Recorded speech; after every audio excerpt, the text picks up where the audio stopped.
Good morning, my fellow Malaysians. It's a while since I've come on the air to speak to you, and I think today we are currently worried about the COVID 19 pandemic in Malaysia.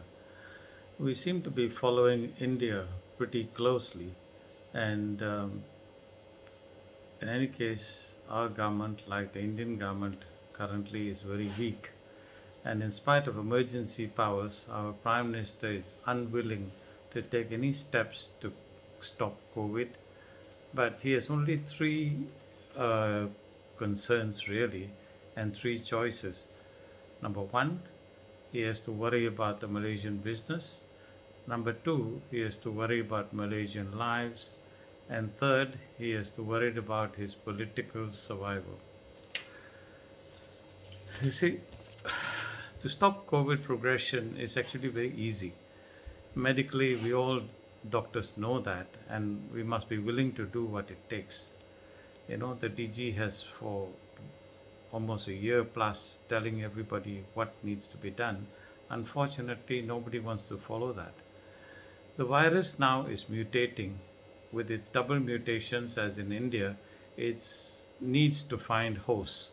Without a host, this virus cannot mutate. So, if we isolate the virus, we can easily stop its progression as the host is isolated, maybe for 21 days now, as Singapore has decided to isolate all people from India for 21 days because it may take a while for the test to be positive, and number two, people may be passing uh, the virus without being showing any signs of having it. So, after 21 days in isolation, hopefully we can kill the virus with medication and drugs if you have symptoms so that it will not be passed on. Okay?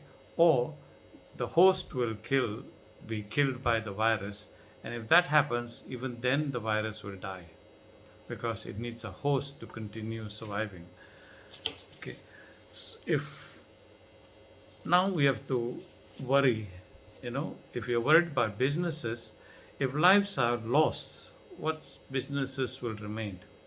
Yes, we will have a hard time, but if we survive, we can always build again. So I think protection of lives is paramount. Honestly, I feel the government should have a strict lockdown now for at least a month. Forget about Ramadan bazaars, which are super spreader events. Forget about visiting relatives and friends. These are super spreader events too.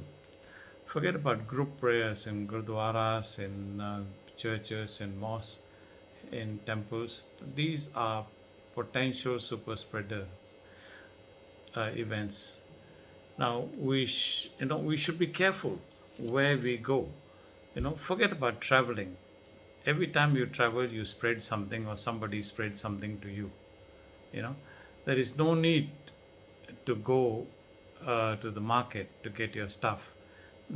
Nowadays people with market vans come around to your household to supply you.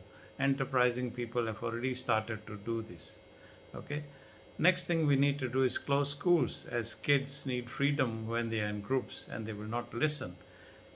They will not distance, and neither will they wear the mask properly.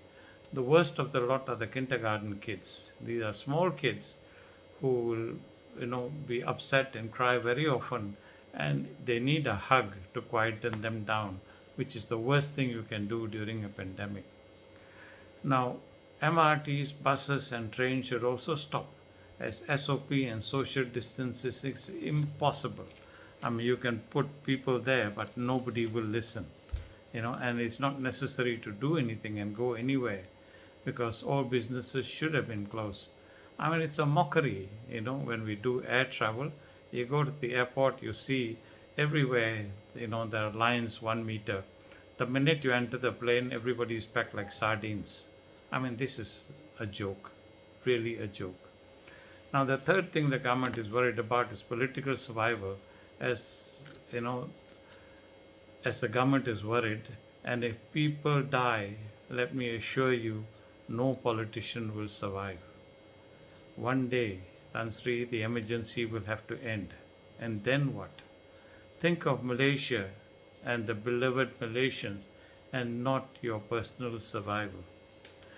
You know, history will be the judge, Tansri. In this emergency, you have the powers. The buck stops with you.